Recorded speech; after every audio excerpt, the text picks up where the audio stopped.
Assalamualaikum teman-teman, kembali lagi di vlog kita teman-teman. Kali ini saya mau mau spill produk charger ya teman-teman, karena banyak banget di YouTube kita itu yang tanya tentang wall charger. Kebenaran BYD M6 itu kan pembeliannya itu memang tanpa dapat wall charger ya teman-teman ya. Nah, saya sih sebenarnya sudah lama ngebantu teman-teman di komunitas atau di ya para pemilik owner mobil EV yang memang dia mau masang charger baru atau mau nambah charger baru. Misalkan punya rumah 2, dapat dari bawaan mobil kan cuma 1 ya. Nah terus dia mau nambah lagi charger gitu kan, di rumah 1 lagi ya, biasanya dia kontak kita untuk dipasangin atau dia beli wall chargernya teman-teman. Nah kebetulan barangnya sudah nyampe karena banyak ya teman-teman, kebetulan ini banyak saya datenginnya gitu. Nah ini buat teman-teman yang para pemilik BYD M6, kalau emang nggak punya charger wallnya bisa ke kita, nanti saya spill ya di deskripsi link pembeliannya, intinya gitu. Nah kita nggak cuma sekedar wall chargernya aja, tapi kita juga siapin safety-nya teman-teman. Jadi safety-nya itu seperti ini ya. Nah ini socket box namanya. Nah socket box ini panel yang isinya itu ada proteksi dan ada display meteringnya teman-teman. Oke, ini kebenaran azan berkumandang gitu teman-teman. Kita rehat dulu, nanti setelah kumandang azan kita sholat dulu, baru kita lanjut lagi ya teman-teman ya. Oke teman-teman, kita lanjut lagi ya. Alhamdulillah asar sudah kita lalui. Sekarang kita balik lagi nih teman-teman. Jadi ini adalah socket box teman-teman. Jadi memang kita jual itu berupa paket ya. Paket tuh gini teman-teman. Jadi ada chargernya gitu ya. Jadi kita jual charger wallnya sama ininya, sama socket boxnya. Nah socket box ini memang kita udah banyak banget jual. Jadi socket box itu dia bentuknya seperti ini teman-teman. Jadi di dalamnya itu tadi saya ada proteksi RCBO di dalamnya, terus juga dia ada terminal gitu ya, terminal untuk menuju ke wall chargernya tentunya, sama ke KWH meter ya. Nah sama di samping sini kita siapin juga nih ada colokan listrik lah, seperti kayak di rumah ya. Jadi ada colokan suko seperti ini, colokan listrik. Jadi bisa teman-teman manfaatin. Mungkin kadang-kadang kan di perumahan itu, di rumah ya, di perumahan atau di rumah-rumah itu kan di depan itu posisinya kan jarang ada yang punya stop kontak gitu ya. Nah itu sebenarnya kenapa kita siapin ini juga, karena biasanya teman-teman tuh ada yang nanya, Om bisa tambahin sekalian stop kontak nggak untuk misalkan portable charger gitu ya, buat portable charger. Terus portable charger maksudnya portable charger yang bawaan mobil ya, yang sekitar maksimum 16 ampere gitu kan. Terus bisa juga buat wifi, misalkan pengen nanti naruh wifi sini atau CCTV, atau bisa juga buat mesin steam, misalkan punya mesin steam yang harus dicolokin, jadi enak bisa lewat sini juga. Jadi begitu teman-teman. Jadi kita paketnya tuh ada socket boxnya. Socket box itu nanti dipasangnya sebelum KWH, atau gini, kita coba aja langsung ya. Benar udah saya coba install wall chargernya, sama ada contoh socket boxnya. Ayo kita kasih yuk. Nah ini teman-teman ya. Jadi ini wall charger seperti ini, teman-teman lihat. Ini saya lagi connect ke sini ya. Oke, wall charger seperti ini ya teman-teman ya. Nah, wall chargernya ini nanti ada displaynya, di sini ada informasi dan segala macamnya lah. Nanti di paket pembeliannya juga ada ini ya teman-teman ya. Ada ada kartunya untuk tapping di sini, dan dia support juga dengan aplikasi. Nanti bagaimana aplikasi nanti saya kasih tahu ya, aplikasinya apa gitu ya. Nah, ini tadi saya bilang mau jelasin bahwa sebenarnya kita siapin socket box seperti ini. Nah, socket box ini di sini ada display itu untuk mengetahui tentang ada tegangan, ada ampernya, ada wattnya, ada waktu lamanya, ada jumlah total KW-nya yang sudah teman-teman lakukan ngecas gitu ya. Di dalamnya seperti ini aja, ada RCBO, di dalamnya ada terminal gitu ya teman-teman. Ini berantakan ya teman-teman ya, karena ini saya ngasal aja, malum orang listrik kadang-kadang malah kita asal-asalan kalau buat kita sendiri, tapi ya kita supply ke orang malah rapi gitu ya. Oke, yang jelas seperti itu. Jadi dari KWH meter nanti ada cabling 3x6 mili masuk ke dalam socket box. Nanti dari socket box baru menuju ke wall charger seperti inilah gitu susunannya. Mungkin nanti seperti itu ya. Ini saya cuma simulasiin aja. Nah teman-teman yang pada punya BYD ya silakan aja kalau mau ini murah meriah teman-teman. Jadi kita memang jual paketan ini murah lah, jauh ya kalau kita biasa. Teman-teman mungkin kalau tawarin sama BYD kayaknya sih harganya sekitar 10 jutaan ke atas lah ya. Bahkan kemarin salesnya bilang sampai 14 juta ya. kita sih nggak nyampe setengahnya aja, nggak nyampe teman-teman. Jadi ya intinya kalau teman-teman minat silakan aja, nanti bisa konsultasi di link yang kita kasih, nanti bisa juga japri di konten kita apa di YouTube kita juga boleh, nanti saya kasih linknya. Terus kita spill ya, kita spill sedikit nih, sebenarnya lagi apa, saya coba aja, nanti kita coba buat ngecas langsung ke ini teman-teman. Teman-teman tinggal pilih mau ngecas kemana nih, BYD M6 atau ke Aion. Ini kebenaran baru datang nih Aionnya baru datang. Aion kita baru datang, nah terserah teman-teman mau coba kita ke Aion atau ke ini. Tapi kalau Aion sih dalam paketnya sih dapat charger, tapi kalau BYD nggak, atau ke BYD aja lah ya, kita ke BYD aja. Oke, tadi udah kita kasih tahu bahwa kita dapat kartunya untuk RFID-nya, dan kita juga bisa pakai aplikasi teman-teman. Aplikasinya apa? Nah aplikasi nanti saya kasih tahu teman-teman aplikasi apa gitu ya. Saya siapin dulu handphonenya ya teman-teman ya, kita siapin dulu handphonenya. Teman-teman bisa install aplikasinya itu Smart Life ya. Jadi Smart Life itu sebenarnya aplikasi umum teman-teman. Jadi bisa buat home smart home ya. Jadi kayak kebenaran di rumah saya ini kan pakai smart home banyak saklar-saklar atau stop kontak yang smart home. Jadi teman-teman bisa install dulu di App Store atau di Play Store ya. Contohnya sebentar saya kasih lihat. Nah ya. Jadi Smart Life ya. Smart Life itu lamanya seperti ini. Teman di Play Store juga ada ya. Teman-teman bisa cari Smart Life, klik aja. Nah, nanti Smart Life itu contoh nih saya nih, di sini saya ada lampu kolam. Tuh, dia tiba-tiba loh. Tiba-tiba langsung otomatis dia ngebaca ada AC charging baru. Nah, mau tambah apa tidak gitu ya. Oke, nanti dulu deh. Saya nggak usah tambah dulu. Saya close dulu. Nah, jadi Smart Life itu bisa gabung nih sama kamar utama. Saya ini ada saklar-saklar ya, saya saklar-saklar. Jadi ini Smart Life saya nih, pompa air segala macam itu saya bisa hidupin semua dari handphone gitu ya, karena memang di rumah saya ini sudah pakai smart home system, saklar-saklarnya, tombol-tombol stop kontaknya, semua begitu teman-teman. Nah, kebenaran si charger EV ini tuh dia satu kesatuan dengan ini, jadi enak banget ya. Jadi satu kesatuan dengan si aplikasi ini. Nah, aplikasi ini tuh teman-teman bisa install tadi ya. Setelah diinstal nanti teman-teman bisa add di sini, teman-teman ya. Nih saya dekat di sini ya. Nah, teman-teman lihat ya, ini tetap tuh lihat ya, saya sorry ke sini dulu nih lihat. Di sini tulisan ground fault, jadi kalau teman-teman connect itu groundnya harus bagus ya. Tapi kalau misalkan nggak punya ground juga bisa sih diabaikan groundnya, bisa nanti lewat aplikasi teman-teman. Oke, nanti saya kasih tahu lah. Nah pertama teman-teman bisa add di sini ya. Teman-teman bisa add device. Nah dia akan scanning, tuh dia muncul ya. Nah di sini ada AC charging, diklik aja. Dipastikan harus satu WiFi ya teman-teman ya nanti ya. Dia lagi coba, nah dia masukin, misalkan saya masuk ke WiFi yang ini deh. Oke, masukin kata sandi dulu ya. Sebentar teman-teman, saya masukin kata sandi dulu.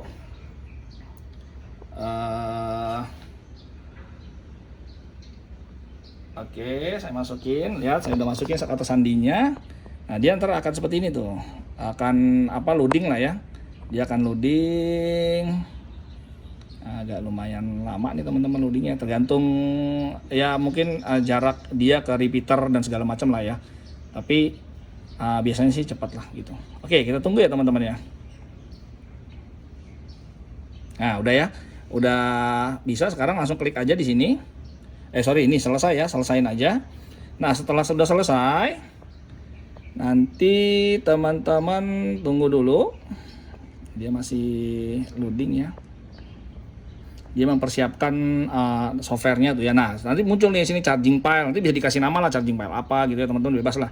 Nah di sini ada tuh ya tegangan, teman-teman bisa lihat ya tegangan, currentnya berapa, nanti bisa dilihat di sini konsumsi KW-nya berapa, semua bisa di sini teman-teman. Nah teman-teman bisa juga masuk setting di sini. Nah di sini ada settingan.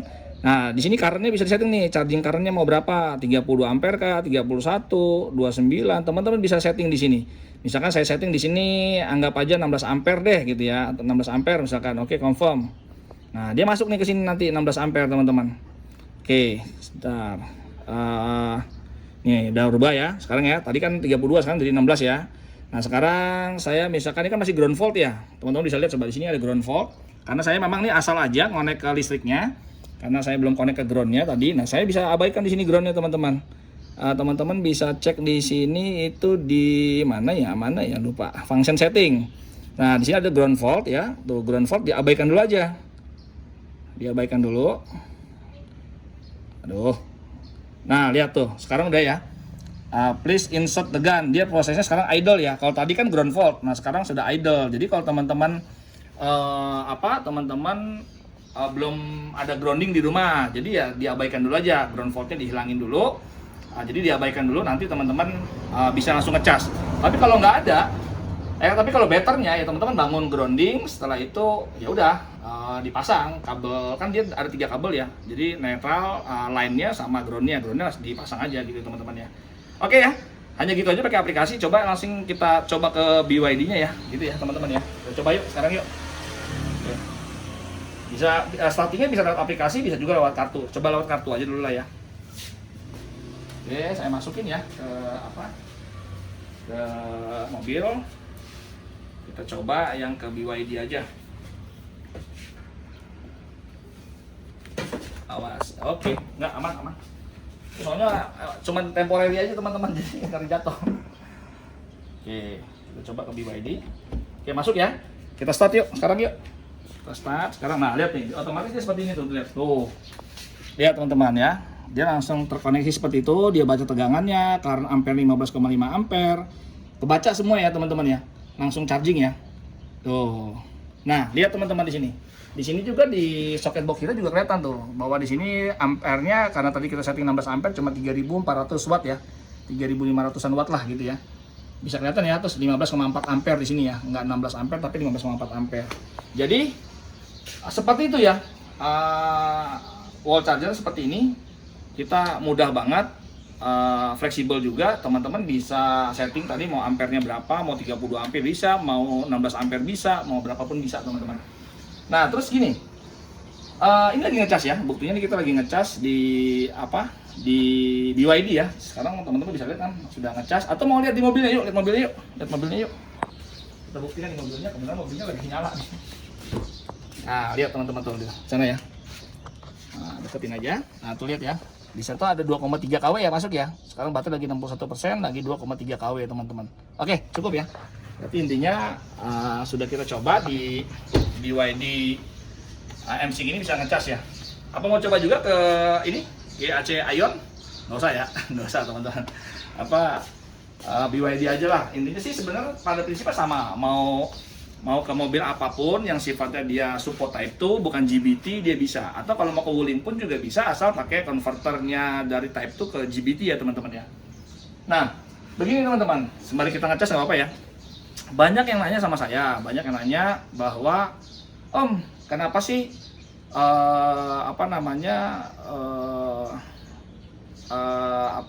saya mau cari, bukan kenapa, tapi gini, saya mau cari charger yang support OCPP. Nah, saya mau jelasin nih teman-teman nih, yang support OCPP. Tapi tunggu, sebelum saya jelasin, sebenarnya saya lagi mau ngetes BYD lagi, saya mau ambil data ke SPKLU yang 2 kW lagi. Jadi dibanding sembari ngecas tiba-tiba penuh, malah saya gagal mau ngecas di SPKLU. Saya matiin dulu ya teman-teman ya. Oke, saya matiin.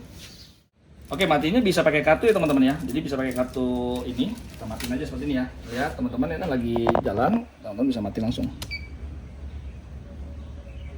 Oke, mati ya. Dia standby lagi, charging complete gitu. Namanya warnanya biru, dia berarti idle, dia standby teman-teman. Oke, saya cabut dulu. Teman-teman. Oke, sudah saya cabut. Soalnya takutnya penuh. Masa kan saya justru lagi ngosong-ngosongin baterai supaya saya bisa mampir ke SPKLU gitu kan mau nyobain SPKLU 2 kW karena penasaran, katanya BYD MC gitu kan support sampai 115 kW gitu katanya speed chargingnya, makanya saya mau habisin baterai dulu supaya bisa ke SPKLU lagi gitu teman-teman. Oke, sekarang begini, saya mau jelasin tentang OCPP ya. Nah OCPP itu jadi teman-teman tuh nggak usah banyak yang nanya tentang Om chargernya support OCPP apa enggak gitu ya. Jadi gini teman-teman, percuma teman-teman, walaupun charger yang saya jual misalkan wall charger yang teman-teman cari itu support OCPP, tapi dia tidak bekerja sama dengan Haleora atau pihak dari Icon Plus yang nggak didaftarkan di PLN lah intinya gitu, di SNI kan oleh PLN tuh nggak bakal bisa diintegrasikan. Jadi percuma teman-teman. Jadi misalkan saya nih punya wall charging, ada port SCPP-nya, walaupun ada pun tetap aja nggak bisa gitu. Walaupun ada pun tetap aja nggak bisa teman-teman.